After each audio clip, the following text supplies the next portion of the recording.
Hello friends, welcome to Bengal study YouTube channel. এই ভিডিওর বিষয়বস্তু হলো ক্লাস 9 বা নবম শ্রেণীর তোমাদের যে সেকেন্ড চ্যাপ্টার রয়েছে বল ও গতি, সেই চ্যাপ্টারটি এই ভিডিওতে আমি তোমাদের খুবই সহজভাবে তোমাদের বোঝাবো এবং আশা করি তোমরা ভিডিওটি যদি সম্পূর্ণ দেখো তাহলে অবশ্যই বল ও গতি সম্পর্কে তোমাদের অনেক কিছু ধারণা হয়ে যাবে। স্থিতি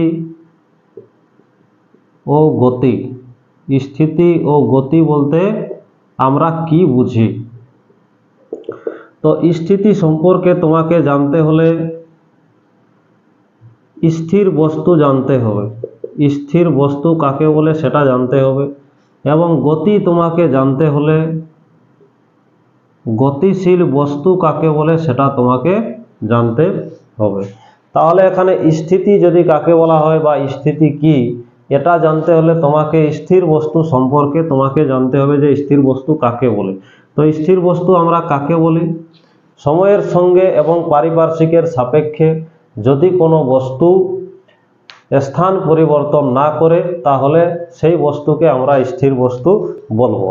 যেমন তোমাদের বাড়ির চারপাশে যে তোমাদের গাছ বা বিভিন্ন যে তোমাদের ধরে নাও এখানে যে এই যে চেয়ারটি রয়েছে, এই টেবিলটি রয়েছে, চেয়ার টেবিল এই সমস্ত কিছু হচ্ছে কি স্থির বস্তু, এবং এই স্থির বস্তুর অবস্থাটাকে স্থিতি বলা হয়। গতি কি বা গতি বলতে আমরা কি বুঝি? তো গতি সম্পর্কে জানতে হলে তোমাদেরকে গতিশীল বস্তু কি বা গতিশীল বস্তু কাকে বলে সেটা জানতে হবে। তো গতিশীল বস্তু কাকে বলা হয়? সময়ের সাথে এবং পারিপার্শ্বিকের সাপেক্ষে যদি কোনো বস্তু স্থান পরিবর্তন করে তাহলে সেই বস্তুটাকে আমরা গতিশীল বস্তু বলবো। তাহলে সময়ের সাথে সাথে কি হয়? গতিশীল বস্তু স্থান পরিবর্তন করে, সময়ের সাথে সাথে স্থির বস্তু একই জায়গায় থাকে, কোনো স্থান পরিবর্তন করে না। তাহলে গতিশীল বস্তুর এই যে অবস্থাটাকে, এই গতিশীল বস্তুর অবস্থাটাকে আমরা গতি বলি, গতিশীল বস্তুর অবস্থাটাকে আমরা গতি বলি। তাহলে গতিশীল বস্তু কাকে বলা হয়? সময়ের হারে পারিপার্শ্বিকের সাপেক্ষে যদি কোনো বস্তু স্থান পরিবর্তন করে, সময়ের সাথে সাথে পারিপার্শ্বিকের সাপেক্ষে কোনো বস্তু যদি স্থান পরিবর্তন করে তাহলে সেই বস্তুটাকে আমরা গতিশীল বস্তু বলি, এবং গতিশীল বস্তুর এই অবস্থাটাকে আমরা গতি বলি। তো এখানে তোমাদের 4 থেকে 5 রকমের গতি রয়েছে। তো প্রথম তোমাদের যে গতি রয়েছে সেটা হচ্ছে চলন গতি। তো চলন গতি কি বা চলন গতি কাকে বলে, চলন গতির উদাহরণ কি সেটা আমরা প্রথমে বুঝে নেব। তাহলে চলন গতি কাকে বলা হয়? একটি বস্তু যদি সরলরেখা বরাবর চলতে থাকে তাহলে সেই বস্তুটির কোনো বিন্দু থেকে ওই বস্তুটিরই পূর্বের অবস্থার বিন্দুটি একই সরলরেখায় থাকবে এবং সমান্তরালে থাকবে। যেমন একটি পাথর ঢিলকে যদি উপরের দিকে ছুড়ে দেওয়া হয় তাহলে ঢিলটি কি মাটির নিচের দিকে আসে, অর্থাৎ আমাদের ভূপৃষ্ঠের দিকে আসে। তো সেই সময় আমাদের সেই পাথরটির যদি এখানে x1 x2 x3 তিনটি যদি অবস্থান নেওয়া হয় তাহলে এই পাথরটির প্রথম অবস্থানে x1 অবস্থানে যদি আমরা a1 এবং b1 বিন্দু নিই তাহলে x2 অবস্থানে a2 এবং b2, x3 অবস্থানে a3 এবং b3, এবং এটি এই a1 a2 a3 b1 b2 b3 এগুলিকে যদি আমি একটি সরলরেখা দ্বারা যোগ করি তাহলে তোমরা দেখতে পাচ্ছ যে উপরের এবং নিচের যে দুটি সরলরেখা সেটি পরস্পরে সমান্তরালে রয়েছে। যেমন পাথরের ঢিল ছুড়লে পাথরের যে গতি সেই গতিটা হচ্ছে একটি চলন গতির উদাহরণ, বা পাথরকে উপরের দিকে ছুড়লে পাথরটি যখন ভূপৃষ্ঠের দিকে আসে তখন পাথরটির মধ্যে যে গতি থাকে তখন সেই গতিটাকেই চলন গতি বলা হয়। যে তোমাদের গতিটি রয়েছে সেটি হচ্ছে ঘূর্ণন গতি। এটা হচ্ছে কত? 2 নম্বর হচ্ছে তোমাদের ঘূর্ণন গতি। তো ঘূর্ণন গতি আমরা কাকে বলবো বা কোন বস্তুগুলির গতিকে আমরা ঘূর্ণন গতি বলবো? তো যদি কোনো বস্তু কোনো অক্ষকে সাপেক্ষে করে ঘুরতে থাকে, যদি কোনো বস্তু কোনো অক্ষকে সাপেক্ষ করে ঘুরতে থাকে তাহলে সেই বস্তুটির গতিটিকে আমরা ঘূর্ণন গতি বলবো। যেমন এখানে তোমাদের আমি 4টি ছবি এঁকেছি, তোমরা দেখতে পাচ্ছ। প্রথমে রয়েছে একটি ফ্যান, দ্বিতীয় হচ্ছে একটি সিডির এটা একটা ডিস্ক রয়েছে, তৃতীয় লাট্টু রয়েছে, একটা লাট্টু যেটা আমরাকে লাঠিম বলি, এবং চতুর্থ যে তোমাদের রয়েছে সেটা হচ্ছে কি পৃথিবী, সেটা হচ্ছে পৃথিবী। তো এই 4টি বস্তুই অক্ষকে সাপেক্ষ করে ঘুরতে থাকে। যেমন ফ্যানের এই মিডিলে এটা হচ্ছে অক্ষ, মিডিল ফ্যান একটা অক্ষ করে চারদিকে ঘুরতে থাকে। সিডির ডিস্ক একটা অক্ষ, যে মাঝ বরাবর যদি একটা অক্ষ ধরি তাহলে সে অক্ষকে সাপেক্ষ করে। লাট্টু বা পৃথিবী, এই 4টি বস্তুর এই গতিকে আমরা কি বলবো? ঘূর্ণন গতি বলবো। তাহলে কোনো বস্তু যদি কোনো অক্ষকে সাপেক্ষ করে চারিদিকে ঘুরতে থাকে তাহলে সেই বস্তুটার গতিটাকে আমরা ঘূর্ণন গতি বলবো। যদি বলা হয় ঘূর্ণন গতির উদাহরণ, তাহলে ফ্যানের গতি, লাট্টুর গতি, সিডির ডিস্কের গতি এবং পৃথিবীর নিজের অক্ষের চারদিকে এই যে গতি, এই গতিটাকে নিজের অক্ষের চারদিকে, সূর্যের চারদিকে কিন্তু নয়। পৃথিবী, তোমরা জানো ভূগোলে তোমরা পড়েছ যে পৃথিবী নিজের অক্ষের চারদিকে ঘুরে এবং সূর্যের চারদিকে ঘুরে। এখানে যদি সূর্য থাকে তাহলে সূর্যের চারদিকেও ঘুরে এবং নিজের অক্ষের সাপেক্ষেও কিন্তু ঘুরে। তো পৃথিবীর এই যে নিজের অক্ষের সাপেক্ষে যে গতিটা, ঘোরাটা, নিজের অক্ষের সাপেক্ষে যে ঘোরাটা, সেটাকে বলা হচ্ছে কি? সেটাকে বলা হচ্ছে ঘূর্ণন গতি। এবং যখন এই পৃথিবীর সূর্যের চারদিকে ঘোরাটা বলা হবে তখন সেটা কিন্তু হয়ে যাবে বৃত্তীয় গতি। সেটা হয়ে যাবে কি? বৃত্তীয় গতি। তো সেটা এরপরে আমি তোমাদের পড়াবো। তো এই পৃথিবীর নিজের অক্ষের চারদিকে ঘোরাটা বলা হয় ঘূর্ণন গতির বলা হয় উদাহরণ। তো এরপর তোমাদের 3 নম্বরে যে গতি রয়েছে সেটা হচ্ছে বৃত্তীয় গতি। তো আমরা বৃত্তীয় গতি কাকে বলবো বা কোন বস্তুর গতিকে বৃত্তীয় গতি বলবো? তো বৃত্তীয় গতি বলতে আমরা বুঝি যে কোনো বস্তুর গতি যদি বৃত্তাকারে হয়, সাধারণ ভাষায় যে কোনো বস্তুর গতি যদি বৃত্তাকারে হয়, অর্থাৎ কোনো একটি বস্তু যদি কোনো একটি বিন্দুকে বা অক্ষকে মাঝে রেখে তার চারিদিকে ঘুরতে থাকে তাহলে সেই বস্তুটার গতিটাকে আমরা বৃত্তীয় গতি বলবো। যেমন এখানে একটা আমি ছবি এঁকেছি, এটা একটা হচ্ছে একটা পরমাণুর গঠনের ছবি।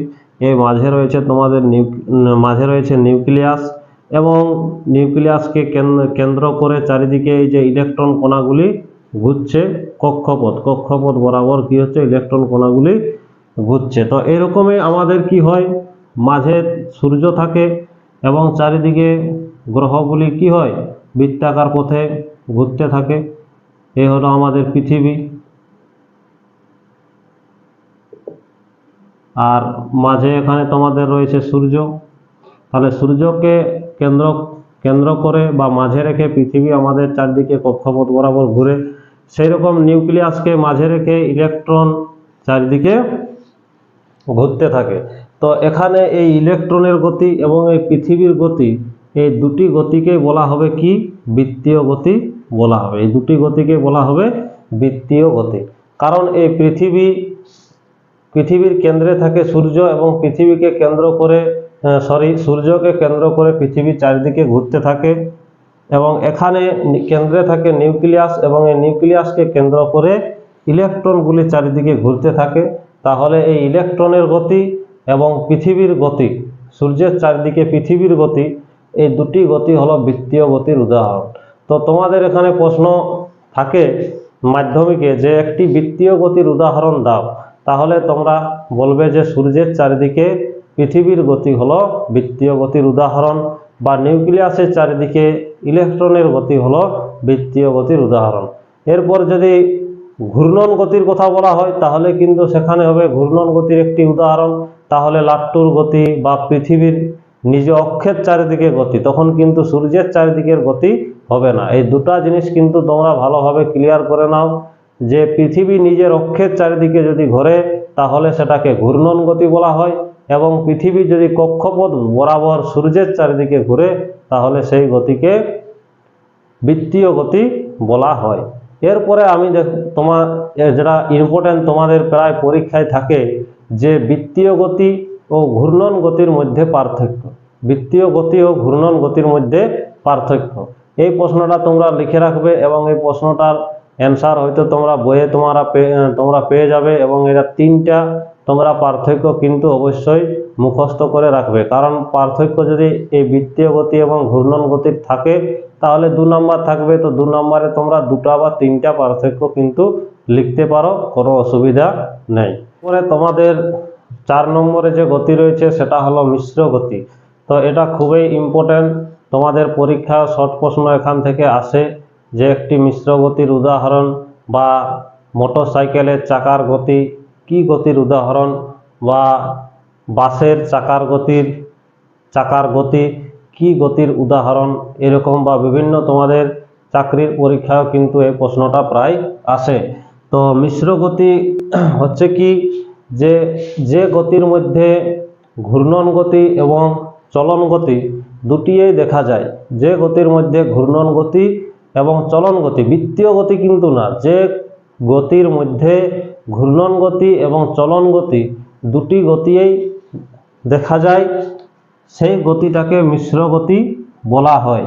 বা আমরা এরকম ভাবে বলতে পারি যে ঘূর্ণন গতি বি চলন গতি, এই দুটি গতির সমন্বয়ে যে গতির সৃষ্টি হয় তাকে মিশ্র গতি বলা হয়।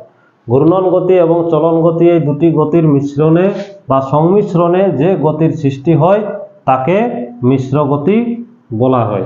তো এই মিশ্র গতির উদাহরণ হচ্ছে কি, গাড়ির চাকা, যে কোনো চলন্ত গাড়ির চাকা। যেমন এখানে আমি তোমাদের একটা ছবি এঁকেছি, যাই হোক মোটামুটি ছবিটা হয়েছে কিনা, মোটামুটি ছবিটা হয়েছে। তো এই গাড়িটায় তোমরা দেখতে পাচ্ছ যে এগুলি চাকা, এগুলি গাড়ির চাকা, এটা চলন্ত গাড়ি, এটা গাড়িটা কি চলন্ত গাড়ি চলছে। তাহলে এই চলন্ত গাড়ির চাকার গতিকে আমরা কি বলবো, মিশ্র গতির বলবো। তাহলে এই মিশ্র গতি তোমরা এখানে যদি আমি দেখি, তাহলে এই চাকাটা কিন্তু একটা নির্দিষ্ট সময় পরে কি এক জায়গা থেকে আরেক জায়গায় যাচ্ছে, এক জায়গা থেকে আরেক জায়গায় একটা ডিস্টেন্স অতিক্রম করছে, এবং এই চাকাটা তার মাঝে যে আমাদের এই মাঝটাকে যদি আমরা অক্ষ ধরে নিই, তাহলে এই অক্ষকে সাপেক্ষ করে কি করছে, চাকাটা নিজেও চারদিকে ঘুরছে এবং একটা দূরত্ব, একটা পথ অতিক্রম করছে। তাহলে এই যে পথ অতিক্রম করা, এটাকে বলা হচ্ছে চলন গতি, এটাকে বলা হচ্ছে চলন গতি চাকাটির। এবং নিজের এই যে অক্ষের সাপেক্ষে তোমরা দেখবে গাড়িতে তোমাদের যদি তোমরা বাস টাস দেখো, তাহলে মাঝে তোমাদের একটা বড় লোহার যেটা শাফটিং দেওয়া থাকে, এবং শাফটিং ওইখানে কি নাট লাগা থাকে, নাট দিয়ে সেখানে কি হয়, চাকাটি কিন্তু লাগা থাকে। তো ওই যে শাফটিংটাকে সাপেক্ষ করে কি হয়, চাকাটি কিন্তু ঘুরতে থাকে। তো ওই গতিটা হচ্ছে চাকাটির ঘূর্ণন গতি, ওই চাকাটি হচ্ছে চাকাটির ঘূর্ণন গতি। এবং চাকাটি এক জায়গা থেকে আরেক জায়গায় যে মানে দূরত্ব অতিক্রম করে, বা একটা অতিক্রান্ত দূরত্বটা পথ অতিক্রম করে, সেই গতিটা হচ্ছে চলন গতি। তাহলে এই চলন্ত গাড়ির চাকার গতি হচ্ছে মিশ্র গতির উদাহরণ। তো মিশ্র গতি কাকে বলবো, সোজা ভাষায় তোমরা বলতে পারো যে ঘূর্ণন গতি এবং চলন গতির মিশ্রণে যে গতির বা সংমিশ্রণে যে গতির সৃষ্টি হয় তাকে আমরা মিশ্র গতি বলি। তো এটা তোমাদের পরীক্ষায় থাকে, মনে রাখবে প্রশ্নটা এরকম ভাবে থাকবে যে চলন্ত গাড়ির চাকার গতি কোন গতির উদাহরণ। এ থাকবে চলন গতি, বি এ থাকবে বৃত্তীয় গতি, সি এ মিশ্র গতি, এবং ডি এ হয়তো তোমাদের দেওয়া থাকবে ঘূর্ণন গতি। তাহলে এগুলির মধ্যে কোনটি হবে, মিশ্র গতি হবে অ্যান্সার।